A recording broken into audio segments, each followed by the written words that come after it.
So someone decided to finally rip me off. Some dude decided to take some of my trainings that I did in a live training that was in our dojo, as well as I did for a bunch of other brands. And they decided to masquerade as their own strategies and start making videos about it. The problem is they aren't doing all of the strategies and giving the full context. I'm saying, screw it. I'm going to give you guys the whole training. So after this, I'm actually going to upload the full recording of that training. It's 50 minutes. It's 6 strategies brands can use to get out of a sales dip, because as I'm making this video, majority of brands are experiencing a 29% or more decrease in their sales in Q1. So these strategies, they work all year long, but they're strategies that we really attack when our brands are in a sales dip. So these strategies are designed for one purpose and one purpose only. That purpose is to help you get out of a sales slump you're in right now, if you're a brand, and to get momentum back. That is it. The sole purpose of these strategies. So for example, we did a study over the last 6 years. We worked with over 300 e-commerce brands.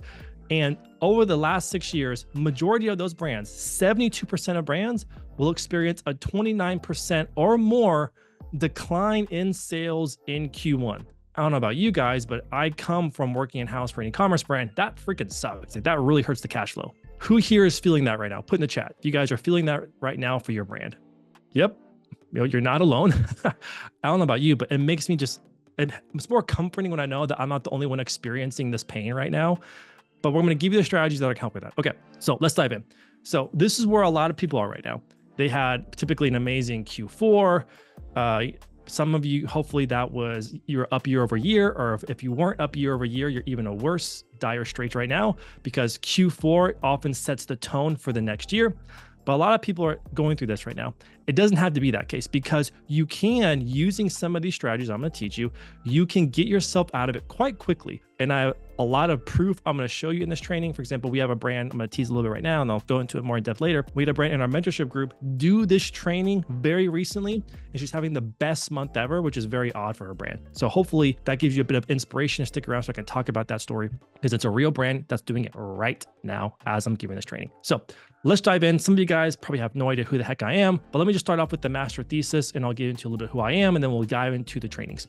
So I'm going to tell you up front, what are we trying to do here? This training has one master thesis, and that thesis is this, is that at the end of the day, the only thing that is going to give you more money and more momentum is to get more attention. That's it. Guys, we are in the space of e-commerce, which means everything we do is about getting attention. That's it. The more attention you get, the more sales you get. So the thesis of this is giving you new strategies who the sole purpose, that's it. The only purpose of these strategies is to create more attention that gives you greater than normal revenue periods. That's it. Hopefully, the best case is that you are up year over year after you execute some of these strategies, because typically brands that come out of the new year and they're up year over year, that trend continues. You'll hear me say this many times. Historical trends are amazing predictors of future success. So if you can get up out of your sales slump very quickly, that sets the tone for the rest of the year. And that's why this is so important.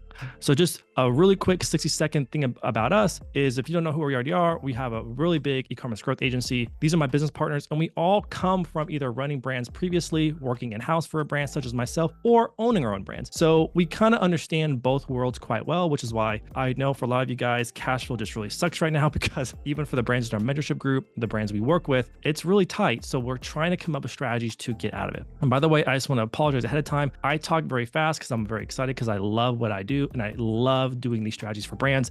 So if I'm talking too fast, I will not be offended if you put in the chat, hey dude, slow down, or hey dude, can you re-clarify what you just said? Not going to hurt my feelings, because I'm making you drink via a fire hose, because I have so much value that I'm going to give you guys, because I want you guys to make more money. That's it. Full stop. So if you don't know who we are already, awesome. Gen Z, let's go. Okay. Thanks, Claire. So if you don't know who we are already, we are the marketing arm behind the world's most important brands, the brands that people talk about, write about, do interviews with. We are the marketing arm behind some of those brands. And if you haven't seen some of the brands that we work with, you've probably seen us on some of the world's biggest stages, talking about e-commerce, talking about D2C. In fact, Meta has asked us on 3 separate occasions in the last year and a half to come speak at their headquarters, just to talk about what's working in the world of e-commerce. And I don't say that to toot our own horn, but I'm telling that to you so you have the confidence that these strategies freaking work. Okay. At the end of the day, it doesn't matter if it's love, only matters what actually works. So if you guys are ready to rock and roll, let's jump right into the 6 strategies I'm going to teach you guys. Okay. So This is one of the things I want you guys to get your pen and paper out. Strategy number one is a lot of people don't understand just how easy it is to get attention. It really is easy. Now, I'm not talking about just attention on organic social. I'm talking about just to get attention from your customers. And so some of these strategies, I'm going to show you guys that when we showed it to our mentorship group for other e-com founders, they kind of scoffed at it and they kind of laughed at it. And the reason why is because they thought, surely it's not that easy. It really is that easy. Because at the end of the day, I don't know about you guys, but I like to do the least amount of work to get the most amount of results. So what that means is I really care about what's the 20% that's going to drive the 80% of performance. And some of these strategies is focusing just on the 20% that makes the 80%. So the first strategy is what's called the new activation strategy. And for some of you guys, this can take weeks to do, or for some of you guys, if you make your own products, you can do this very, very quickly. And I have a really cool story I'm going to share with you for a brand in our mentorship group who did this. So the new activation strategy is very simple. The strategy plays on a base human desire we all share. Humans are conditioned to be curious, and we always want the new thing, right? That is why we always want the new car, the new watch, the new pair of clothes, whatever that is. We're engineered to be curious and want a newer model. That's it. Because a lot of you guys who are watching this, and myself included, we just went through a period where it's like sale. Sale, sale, sale, sale, sale, sale, sale, sale, sale. People are just so freaking tired of sales that logic would tell us, if you want to stand out, don't do what everyone else is still doing, or you just came out of a season of doing that. So very simply, the new activation strategy is to pivot and pivot really hard, launch a new product. Now, I'm going to teach you different strategies of how to do this. Some of the stuff can be stuff that you can make if you manufacture it. Some of it can be stuff that you can ask your manufacturer to do a quick speed run on something. I'll walk you through some of the strategies that work, but please don't discount this. This one thing right here, if you get nothing else out of this training, this is probably one of the things that gets the most amount of attention easily. For example, a lot of you guys probably ran Black Friday offers. And if you did, put in the chat if you ran a Black Friday offer, by the way, or like a holiday offer, or like a warehouse clearing or Boxing Day for you Aussies or Canadians. You're running sales, okay? What's amazing here is that for some reason, 40% store-wide, no kidding, Sarah. Okay, so what a lot of people don't understand is they think that people aren't ready to buy a new product, and that's where they're wrong. Is because people always want something new. And we've actually looked at cohorts of our brands where if you look at the cohort of someone who literally bought during Black Friday or the holidays, and you launch a new product in January, the cohort of people who buy that new product are significantly greater of the people who bought the previous month. And that proved to us years ago that, oh my gosh, like people just really want the new thing. And even though they bought a month ago, they will still buy that new thing. And I'm going to prove that to you by the end of this training. So there's many ways to do this. Regardless of what you sell, regardless of what industry or niche you're in, this freaking works. So for example, these are all legit stuff that we have managed, and this is literally showing the power of launching something new. So this is one of our UK brands, and they just launched a new product, and guess what? Their January was significantly better than it was the previous year, as you can see up and to the right. So launch a new style. So if you're a fashion brand, for example, it can be a new style, it can be a new print, new colors even. You will be amazed at how well taking the exact same thing you already have and just launching a new color performs. For example, we have a fashion brand, and typically their best-selling colors and the only colors that they sell of these particular like stretchy jeans, for example, are black, like a forest green, a brown, and a white. But the fact that if we just launch a limited edition colors, where we launch 5 different extra color palettes, which is easy for their manufacturer to make, it goes amazingly well. Or a new bundle. For example, I'll have a conversation with you guys here pretty soon, where we have a brand where they sell like bath bombs and like scrubs and all this kind of beauty stuff. Well, what they'll do is they'll take these products, come up with a bundle just for January, call it something unique to that. For example, that could be like the refresh your mom look bundle, right? Something specific that speaks to that persona, and that will be the new thing that they launch. It's the same products that they already sell, but because they're putting it around in a bundle, and for example, Alex Hormozy calls us putting a new wrapper on it. Russell Brunson, if you guys know who that is, he calls it this a new name to the same framework. Kind of the same principle, where if you put a name to it that relates to that human being, they're more likely to want to buy it. Or limited edition something. That can be patterns, flavors, scents, prints. So we have a home decor brand that they will launch a limited edition pattern, right?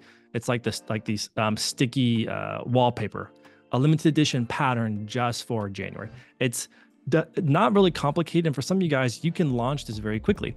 So How do you do this? A few ways. So typically what we see work best for the brands that we work with in our mentorship group, what I tell them is start with your best sellers, because typically right now, when you're in a bit of a sales slump, you need to inject cash as fast as possible. And one of the better ways to do that is to lean on the things that you already know are going to sell, right? Because you need to do the thing that's going to give you the most amount of confidence to make the most amount of money. Typically starting with best sellers is the best way to go. So what we'll do here is poll your customers. There's many ways to do this. You can use Typeform, which is like a survey tool. You can even do a free version if you want to. One of my favorite versions is to do ecommerce. If you guys haven't heard of that, it's a post-purchase survey. And it's a great way to poll your customers to ask them, what kind of products should you iterate on? For example, let's say, I'm making this up, let's say you sold dresses, okay? And your best-selling dress is like a black one. You could ask your customers, hey, would you like this black dress in green, white, purple, pink, and see what they say. And they can vote on it, and then that gives you the confidence. Okay, cool. Like, let me go do a limited edition run with my manufacturer. Hey, can you give me 500 of red dresses? Exact same dress, but in red. And then what you do is just essentially calculate, well, how much do you need to sell this month to get out of your bad cash flow position? It's very simple to do. So if you're making like 100K a month on average, but right now you're making $80,000 a month, then that's a 20K deficit from where you need to be. Cool. Then go do a purchase order of 20K or 30K in retail value. And then that is what you need to sell this month to get out of it. Now, just make sure you take into account January, February, March, if that makes sense. But a lot of times, especially if you guys haven't launched a new product in a while, this will go exceptionally well. And I find for our brands, the last time they launched a product typically during this time was like September, maybe October. That was like 2 to 3 months ago.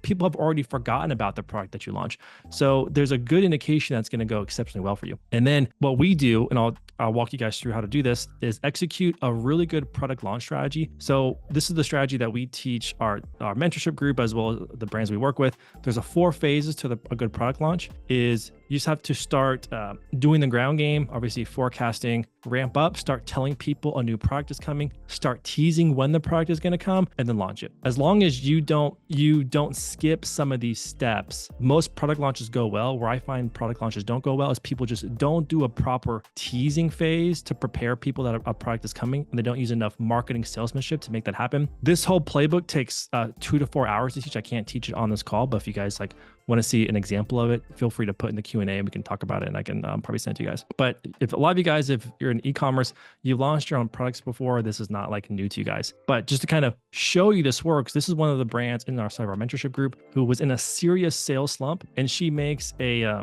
tallow cream, okay? A tallow cream for skin. And she had never before launched any additional scents. She had done other products before, but not additional scents. So I said, hey, I need you to right away, if you need an injection in sales, go launch a new product, take your main selling product, add a new scent to it. That's it. That's all we did. So literally in 3 weeks, she went to an aromist, I think is what you call people that master in scents, got a bunch of scents, did the steps I just told you guys, launched a new product, exact same product, by the way, same product, just a new scent. And she had the best month she has ever had in her business, when typically it was during a time period that's actually the worst time of the year for her. That's how well this works. So my recommendation is, if you guys can do it, if you can pull it off, and that's just one of the strategies I'm gonna teach you, go launch a new product that's just an extension of your main product line. And if you don't believe me that this works, let me know. Do you guys know who this brand is? Simple Modern. Who here has heard of Simple Modern before? Put in the chat, yes or no. It's a huge brand in the US. Have you heard of this brand, Simple Modern? No? Oh my gosh. This is a brand that sells tumblers. Yeah, no in Australia though. They do 9 figures a year. And in 2023, they did $100 million, and half of that was just this tumbler right here. Guys, it's the same freaking tumbler, but they have hundreds of colors and patterns. Product line extension is a big deal. So if you don't believe me, believe these guys doing $50 million a year selling this one freaking tumbler, but it has hundreds of colors, patterns, right? Because it's an extension of their main product, okay? So that's just strategy number 1. Make sure though, you test before you invest. What I mean by that is, before you go and just buy that inventory or make that inventory, just follow the step I told you, where just take some time, survey your customers or talk to your customers, get some kind of feedback, whether quantitative or qualitative, just to give you the confidence that yes, this is the right move. That's all you gotta do. It's not that complicated. Okay, stock activation, strategy number 2. Now remember, just as a refresher, I'm teaching you things with the sole purpose is to get attention, because going back to strategy number 1, if you've been running sales for the last 3 months and all your customers have seen from everyone else as sales, then when people are yinging, you want to yang, okay? And that is launch a new product. A lot of people don't launch enough products. So the stock strategy is very simple, is you leverage your stock as a marketing activation or as a marketing ploy, or you create a campaign around stock. And I'll teach you how to do this. And this is probably one of the easiest things any of you guys can do. And it's laughable how well this works. But you do it to create urgency to buy the product and to create awareness around it. That's it. So how does this work? Very simple. Is every single person on this call, you guys have stock. You're in e-commerce. That's just part of the game, right? However, what you don't know is you can be leveraging the things you do with your stock as marketing moments to get more attention, which creates more sales. So everyone on this call, you have a brand that has stock that's running low at sometimes, right? Depending on what it is.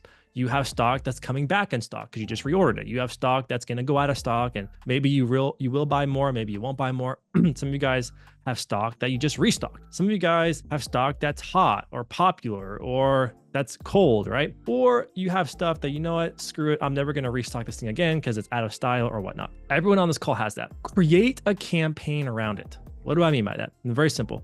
A campaign essentially is just a collection of marketing materials that you launch across the different marketing channels that you leverage. That's a campaign. So for example, you've probably seen stuff like this before. Do a post, an email, and an ad about, hey, congratulations, this just came back in stock.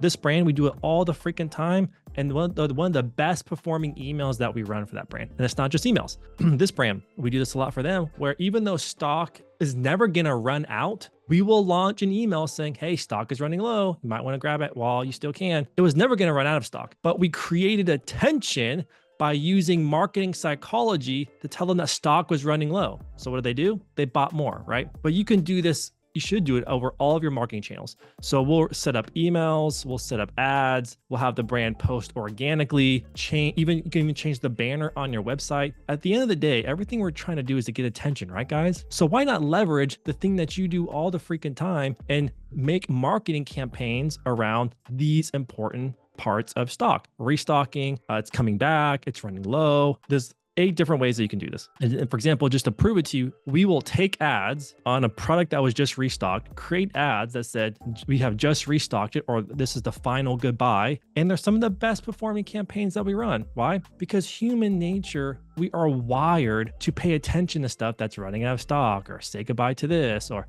hey, this is really popular, you might want to get it while you still can. We're just engineered that way. So a few things to keep in mind is when you create a full campaign around it, use all the channels. This is where I see a lot of brands go wrong on this strategy. Is what I mean by that is consider it like a Black Friday, where you're going to create emails, you're going to post about it, post in your stories, you are going to create some ads for it. Like, do all the things. What I mean by a full campaign, use all the channels that you leverage. Now, if it is something that is going to be restocked, for example, like if you know February 1st, you have a big restock coming, I would start it now and start teasing it. Start teasing it, what is it? It's January 26th for US, 23rd for Aussies. I would start teasing that now, saying, hey guys, this is coming back in stock. I want to let you know, we sell out all the time. You probably don't want to wait, and just start teasing it. The other thing here is a lot of people, they just don't make a big enough deal about this strategy because they discount how well it works in getting people's attention. But make sure you treat it as if you want people to buy a lot of money, because the bigger deal you make about something, people will often respond in kind.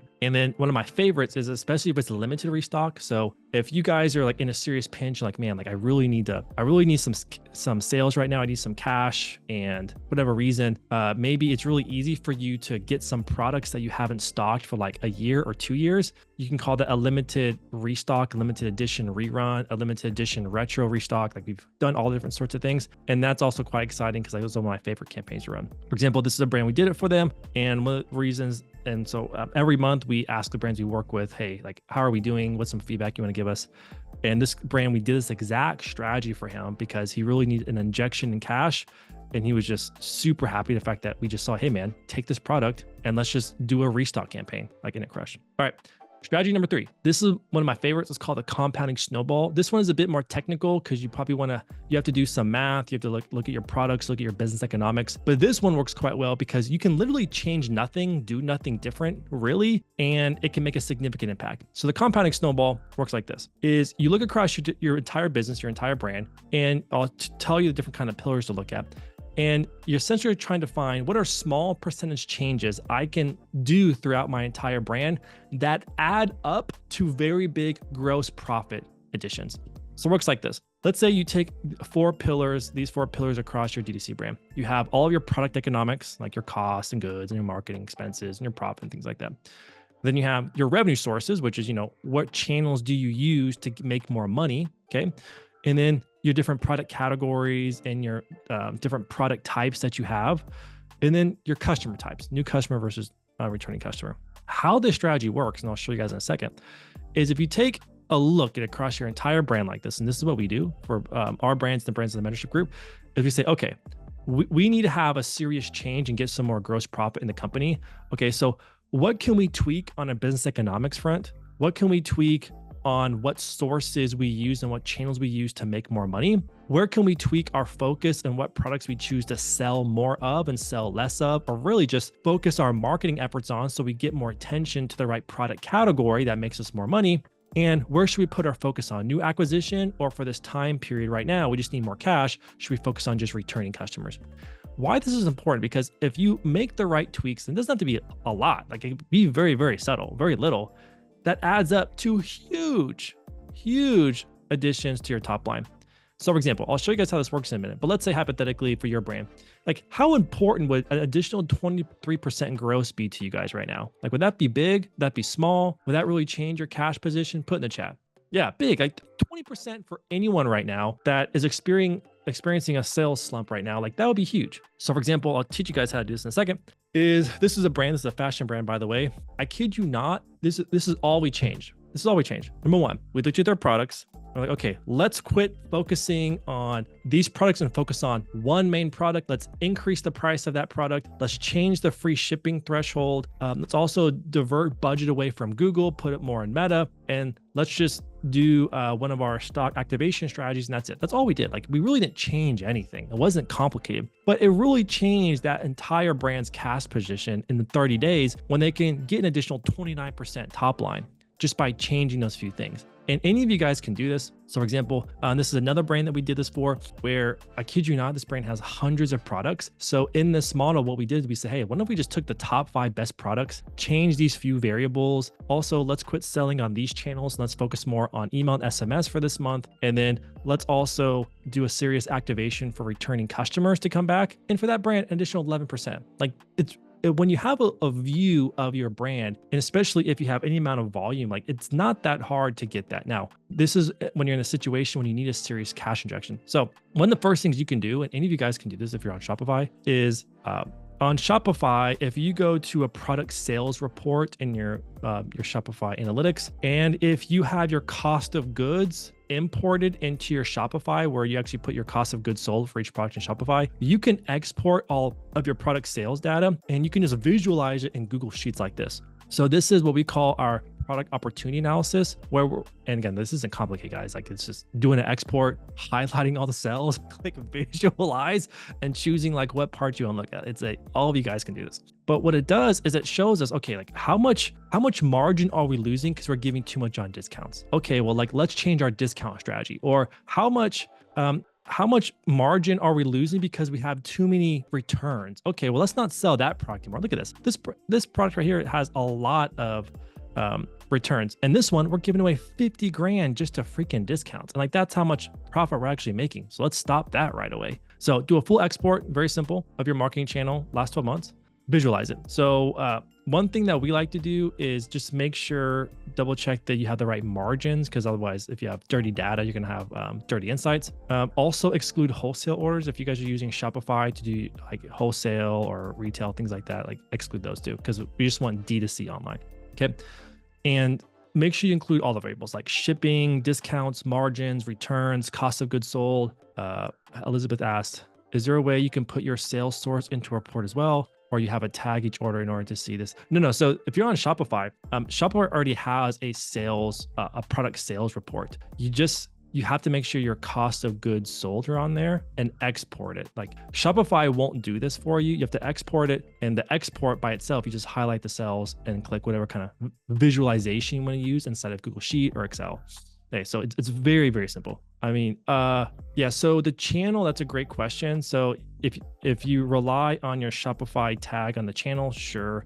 Um, Ask that question in the Q&A. I'll spend a lot of time answering that question, Elizabeth, but that's a really deep question to answer for you. I'm happy to do that. Okay. And the point of us doing this is we're trying to find where are the opportunities? Because I kid you not, there's every single person on this call right now, I guarantee it has an opportunity. Whether you could just change a few things, change your focus, increase prices, and that would change. For example, there's a brand in our mentorship group right now. They're doing about $50,000 a month right now, and they sell a subscription box. Okay. But they've only made 5% net margin for the last 6 to 12 months, which is like nothing. That's really, really bad. And so I did this for him just to show him how to do it. And I kid you not, we found 8 opportunities. Really, the conclusion was, hey, we need to quit selling all the other products that suck. Let's just focus on these products, increase prices. Let's do a bundle deal. And the model's looking like it'll really change his business around just by seeing it. A lot of the times things are hidden. We're just trying to fight fires all the time for our brand. We're just trying to like keep the ship running, and keep ourselves alive, that we just don't see these opportunities. That's why I like to visualize it. And very simply is then you create a new alternative in a forecast. And you essentially do that with assumptions, as you can say, okay, if I change the margins on these 3 products, increase prices or decrease cost of goods or whatever you want to do that, or change my shipping or discount strategy. Okay, cool. If I repeat the exact same 1 to 2, 3 months again, where will my gross profit end up at? And like, that's how you make assumptions and how you can forecast. So for example, this is a brand that we did this with. And the one thing I want you to pay attention to is just by doing this analysis, the brand is like, dude, you have given me a more scalable business model. That is what we're all trying to do. How can we always put ourselves in the position that our business has the best scalable model? And so if you guys are watching this, you're probably here because like, man, like I have a serious sales slump right now. Okay, cool. Well, then it's time to take a hard look at your model. Is there something you need to change? Now, model's not complicated. Doesn't mean you have to change your entire business strategy or your business ethos or vision. It just means you need to take a hard look at your business economics to see like, where am I really not well optimized that if I make these a few changes, it'll really change my future. Okay. Am I going too fast, guys? Is this making sense? Put in the chat. All good? Okay. Awesome. Cool. We're around the corner. We're moving. Okay. Well, plenty of time at the end to do Q&A. Okay. So the next one is called the fortune strategy. And without a doubt of everything in this training, this is, in my humble opinion, the one that brands screw up the most, which is why it's a strategy that we always start with first for every brand we work with. And in fact, inside of our mentorship group, this is what every single brand is doing right now as we speak, because this is the foundation. This is it. If you just did this one thing, I promise you every single person on this call will have a significantly better year. Not only that, but a better quarter. So how does this work? The fortune strategy is increasing the likelihood of your success by planning varied events each quarter. Variety is the spice of life when it comes to e-commerce. If you want to get more attention, do more things that get attention. Where a lot of people get stuck is they do the same thing for the last 12 months and they wonder, why are my sales not improving? Because we're humans, we get bored very easily. So you gotta freaking do new things, okay? So, and the best way to do that is just having a very good marketing calendar.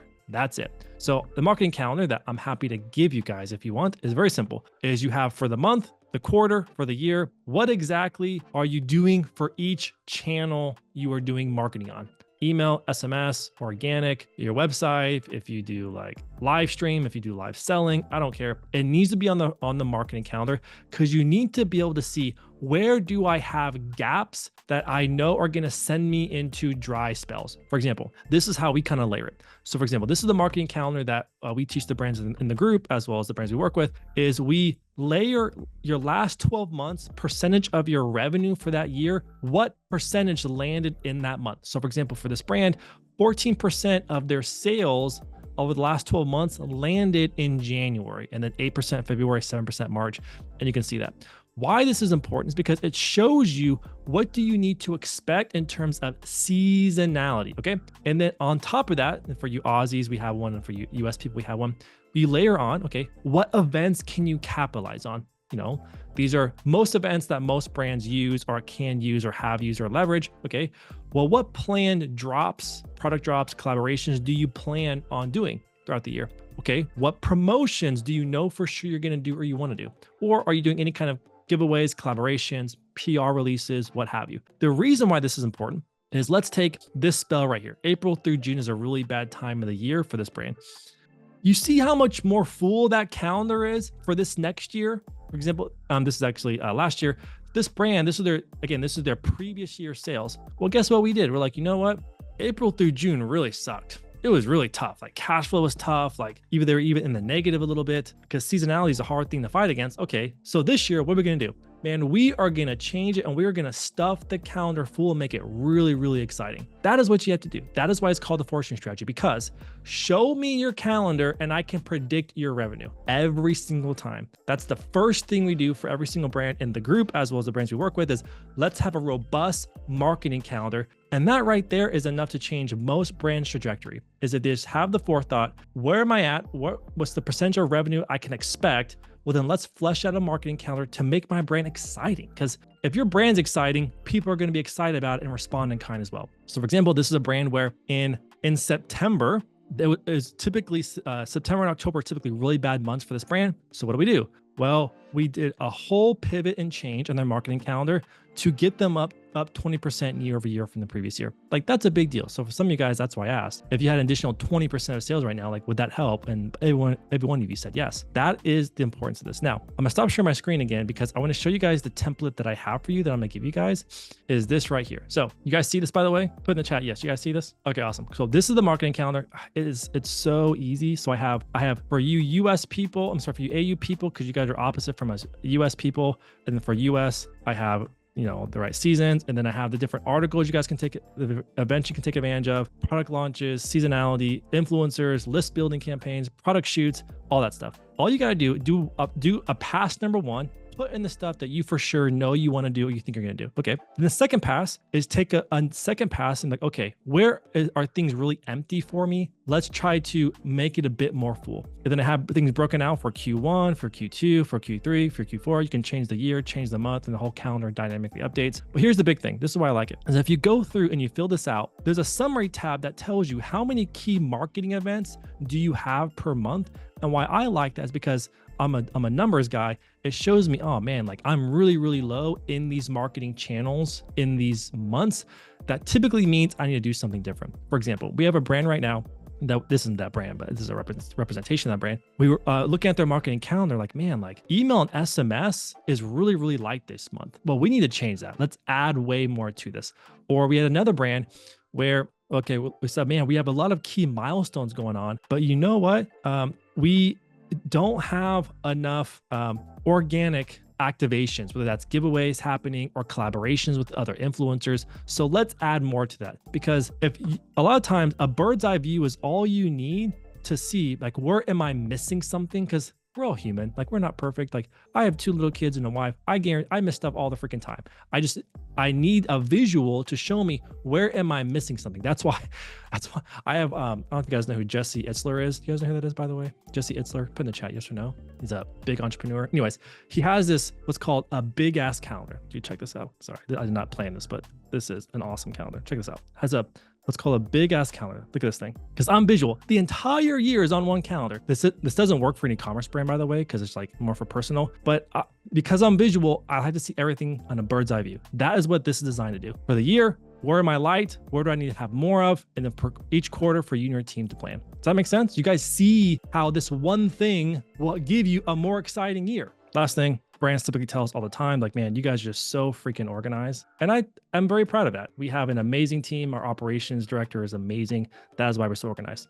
Now, let's talk about the fun, sexy thing, paid ads. For some of you guys, I would probably say you could have a better paid ad strategy and that would make a difference. There's always another ad that can be cheaper CPAs or another ad that can scale. I really believe every brand is one ad away from really changing the business. I've seen it. My business has seen it. So there are a few strategies I'm going to talk to you guys about on the paid ad side that we are having our brands do as we speak. I'm having the brands in the dojo do as we speak. So we're going to go quickly on this. And so for some of you more people like me that like to geek out and nerd out about it, put in the Q&A, happy to go as deep as you guys want. All right, so what should you guys be doing right now on your paid acquisition that's going to make a difference? So I'm choosing to focus specifically on paid social because of all the brands we work with and working with right now, 70-80% of all their marketing budget is on paid social ads. Now, you may be one of the outliers here, but I'm focusing on that because that's applicable to the most amount of people on this training. But if you guys want to nerd out on Google and TikTok, dude, happy to do it. I can talk to you about that too. Okay, so what we want to do here is we want to change your advertising strategy so it's more incrementally driving new customer acquisition. Because right now, when cash is really, really tough, really, really tight, you need to be as efficient as possible. So I'm going to talk you through if you guys were internal, as if you're on my team, this is exactly what we're doing right now. So first thing is, if you want to be more efficient in your advertising, meaning you want it to stretch farther, have a bigger impact for the amount of money that you're spending, here's typically the areas that you look at. Number one is just the account setup. I'll literally tell you our account setup, like it's not rocket science. And you want to look at just the strategy. Now the strategy can be, how am I spending? What's the scale of that spend? The angles, the concepts of the creative, which I'll talk about in a second. That has a big lever in efficiency. And creative diversity, it's really, really big. So for example, there's a brand in our mentorship group. He sells these not diaper bags is the wrong word. They're tactical dad kid bags where you can put diapers and snacks and all the stuff in there. This is what I've been having him change because he had like the same style of ads for the last 6 months. I'm like, dude, you really got to push the boundary here and get outside of this rut and have some diversity. And the last one is positioning. I kid you not, positioning is the difference between having an $80 CPA and a $40 CPA. And I'll show you in a second. So first of all, account setup. Typically during time periods where either cash is tight and or where you need to be more efficient, one of the best ways to do that, in my opinion, is to consolidate down. So what we'll do in time periods like this is we'll cut out all of the unnecessary spend on certain products and get very, very tight in the account setup where we're running only 1 or 2 campaigns behind the best possible products or product line, because during this time period, you need things to be as efficient as possible. And so that's what we'll do. So we'll have a main scaling campaign and or a testing campaign to test creative, but we're focusing on 1 to 3 business objectives at most. So for example, if you're a fashion brand and you have 3 bestsellers, we may have 3 separate campaigns, each to that bestseller, so we can control the budget and the sales volume, but also we're not using any spend for anything else until we can get out of that sales slump. And during this time periods like this, consolidating down is key, because the more data you have going behind the fewer amount of campaigns, the more stability you are going to have in that campaign. So for example, I don't know what kind of spend you guys are doing right now, but for example, more data does not mean you can have cheaper CPAs and more spend, but it's more stable. So for example, we have brands right now that are spending anywhere from $800,000 a month down to $15,000 a month. I can tell you with 100% confidence, it is much easier to spend a lot of money behind 1 to 3 campaigns than it is to manage that budget across 10 to 15 campaigns. It's easier. And the more you spend, the easier it is to manage this kind of advertising. And so that is why I'm a huge believer of just consolidate down during this time period, and you'll find significant more stability. Now, creative diversity. This is big. This is a real brand that we worked with, and look how diverse their creative is. They have high production flat lays. They have TikTok style green screen, right? They have advertorial type ads. They have before and afters. They have UGC, content creators. Like, they have a huge gambit of different style of creative types, creative ad types even. Creative diversity is a really, really big deal. And so a lot of you guys, for example, I'm saying this more anecdotally, if you looked at your creative, you'd probably find that you've been running the same style, the same hooks, the same concepts for a long period of time. And frankly, either your customers have just seen everything by now, or potential targets that your TAM, total addressable market, have seen by now, that they're kind of bored with it. Creative diversity is a really big deal. You have to do drastically different things to get drastically different results. If you are just kind of drumming the same beat, you're not going to break out, right? So have some diversity. So for example, now let's talk about positioning. This helps with diversity because once you understand positioning, it can really help you to break outside of that norm and push yourself. This is a great example of positioning, where you can take the same product, but you can position it to drastically different customer types and markets. So for example, meta ads is amazing. The reason why it's amazing is because it's so simple when you understand this concept I'm going to teach you. And that concept is this: you get what you show. If you want men to buy, you need to start showing men in your creative. If you want women to buy, you got to show women. If you want elderly people, if you want mature women, if you want women with scoliosis, if you want elderly women, if you want restaurant workers, you get what you show. That is why creative is the targeting. So for example, this is the exact same product, but it's targeting different types of people because you get what you show. It calls out different pains, different desires, different awareness levels, which I'll teach you guys in a second. It calls out different uses. It calls out different types of people. And Meta is so good and so sophisticated. It will serve this creative to people it thinks are most probabilistic with their AI machine learning, or to it to be relevant to those people. I kid you not, this ad is showing to restaurant workers, right? Because that's how good Meta is. Meta not only knows the copy, the creative, it knows the background, it knows what's shown. It is scary good, okay? So what I want to do is I'm going to do a quick teaching concept with you guys about the different states of awareness. Who here has heard of the 5 levels of awareness or states of awareness, commonly referred to?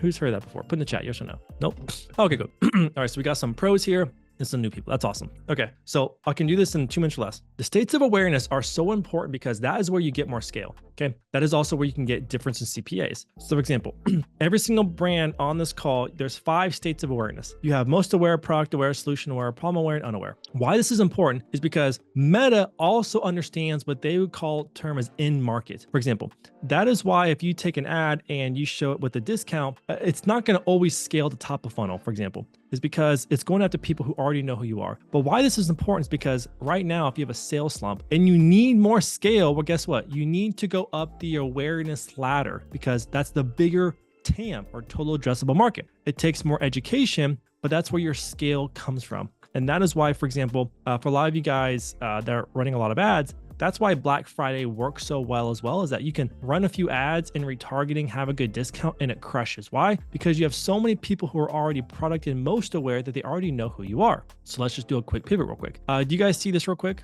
This training right here in the Miro board? Put in the chat, yes or no? You guys see this? Awesome. Okay. Here's a really good example of the states of awareness. Okay. So most aware essentially are people they already know about your brand and product. Like they just need to offer, right? That's all they need. Product aware is the person isn't completely aware of your product and what it does or how good it is. That's why for an ad in this particular state of awareness, you want to show your product. Yeah, see, Daniel, you show your product and talk about what makes it different. Okay. Then you have the solution aware. These are people who know or recognize right away that they want the solution of what you offer, but they don't know like what's the right products. That's why you can do us versus them or before versus after is like a lot of great use cases. Then you have problem aware. These people know they have a problem, but they're not quite sure what the fix or solution is yet. That's why you make ads that literally say what the problem is, right? Or you have people who are the biggest total addressable market, which is unaware. Those are people who they're not even sure they have a problem yet or that they have a desire, but your ad can awaken that desire. So that's why for us, we have brands that we can spend $1 million a month on ads because when you can unlock this, that means you go from having like a 2 or 1 to 2 million addressable market to 50 million because you're awakening the desire inside of them. And that's why you can, and the best way to do that is like tips and tricks and secrets and stories. So for example, this is a brand, this is a meat subscription brand. I kid you not, all we did was change the main positioning it. And these are all images, by the way. We changed the positioning and it cut the CPA in half because it unlocked a new total addressable market and we could spend a crap ton of money unlocking that new total addressable market. That is why I believe positioning is so critically important. It's because most people don't think like this, but once you do, essentially your country becomes your opportunity because then you can scale to the highest amount of the population as possible, especially for you people in the US who target the US, you then have a 300 million total addressable market potentially, depending on the gender. So for example, this is the stuff that we do for brands, and for a lot of our brands, this change what helps them get back on track.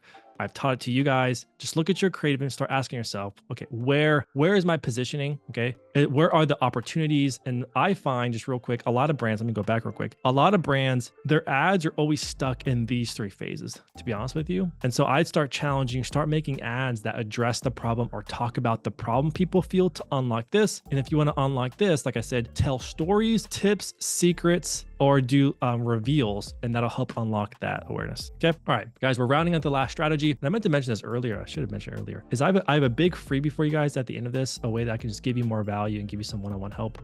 but I'll talk about it in a second. So the last strategy, I call this the take territory strategy. This one, without a doubt, is a bit the most technical, but it's the easiest to do, frankly. It just takes mental toughness to do. And I'm gonna teach you this strategy. So the take territory strategy is, while others are scared and they're pulling back ad spend because sales aren't so hot, margins aren't so hot, instead, you're looking at opportunities. How can I take territory during the season? Because all my competitors are in the same boat. How can I take territory and now change my future? It works like this. Most people in most brands, when sales start to go down, they're like, oh crap, sales are going down. And so their mental thought process is, okay, sales are bad, so let's just ride this out until it gets better. Typically gets better at the end of March, so we'll ride it out. And at the end of March, they're like, woo, we lost some money in January through March, but things are looking better now for the rest of the year. What brand makers do, and I'll prove this to you in a second, when sales are down, they're like, dang, sales are down. Is there a scenario we can spend more money, get less return, but we can get ourselves out of it? For example, if we can spend 60% more money, can we actually make more profit overall at less return? And by the end of this season, a lot of them who do this and think this way, and I'll teach you how to do it, they're like, man, we made less margin, but made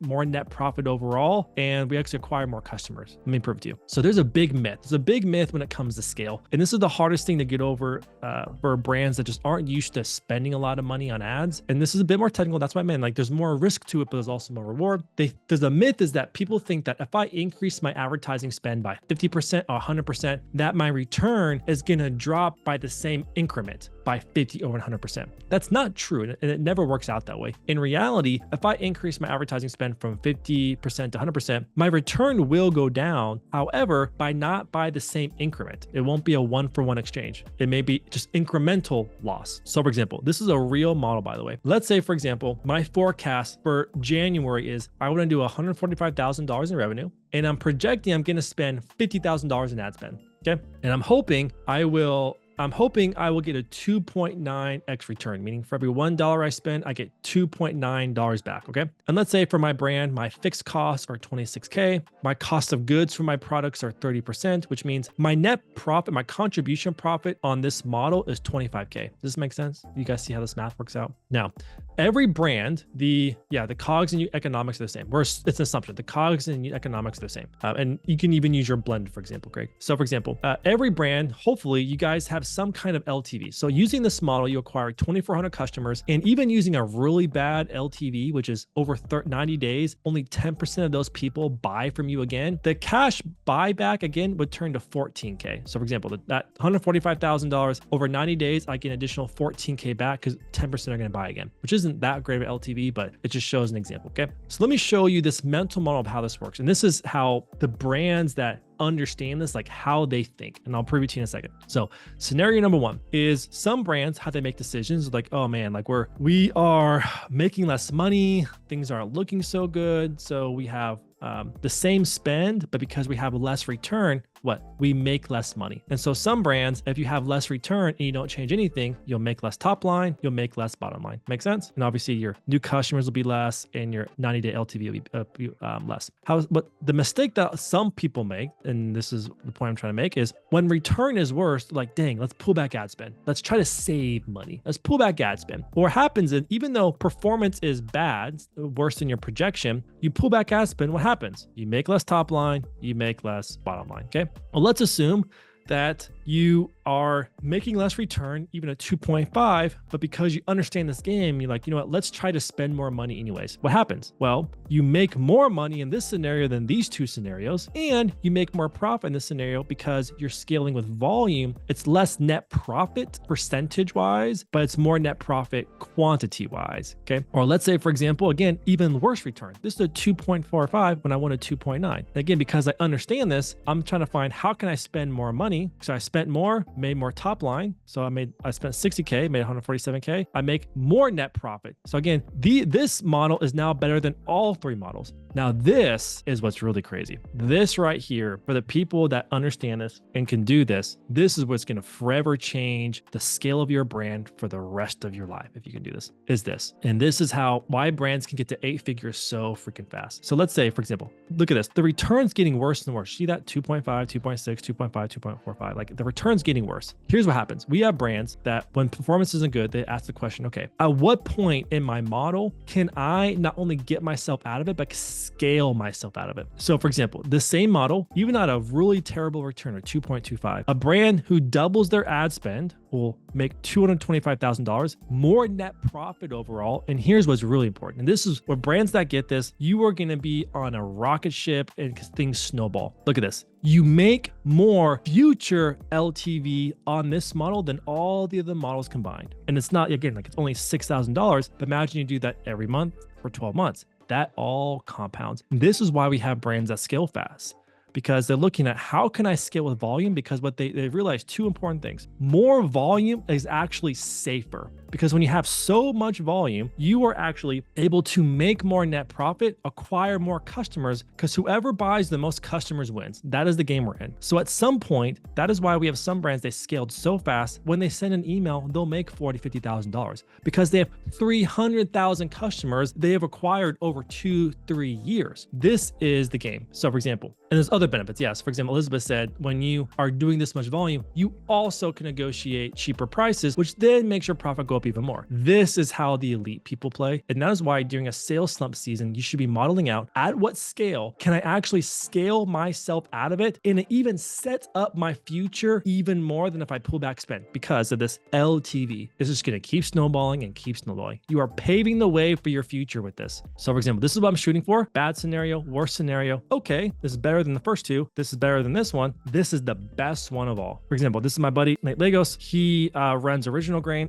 There is a reason why these guys are growing 100% year over year. So in 3 years, they became 8 figures. I mean, they're doing over 10 million, but they're actually going to do $20 million this year because they think this way. And I'm not kidding when because he did a guest speaking and stuff for mentorship group. And I'm not exaggerating when I said, dude, what do you guys do during like seasonality? He's like, we scale out of it. We're okay with spending as much money as possible to scale out of sales slumps because we know it's going to come back to us for the rest of the year. That is how they think. That is how big brands think. So I did this training with our mentorship group, and there's a ton of questions and people ask for a ton of help. I'm going to give you guys the same help. I am willing to have a free coaching call with anyone here who wants me to review their setup and model this out for them. I'm happy to do it. I just want a bunch of people to win. If that is you, scan that QR code, just a benchmark for you. I have brands that pay me to consult them on how to do this, and I charge $1,000 an hour to do this. So if you want this for this training only, scan this QR code. I'll hop on a coaching call with you and I'll model this out with you. We'll dive into any topic you want. So if you want that, now is your chance. Happy to help, guys. These strategies work. They really do. They really, really work. So please just do yourself a favor. Execute at least one of these, okay? And it will work for you. Best of luck, guys. I'll see you out there. Hope you enjoy. If you have any questions, put it in the comment.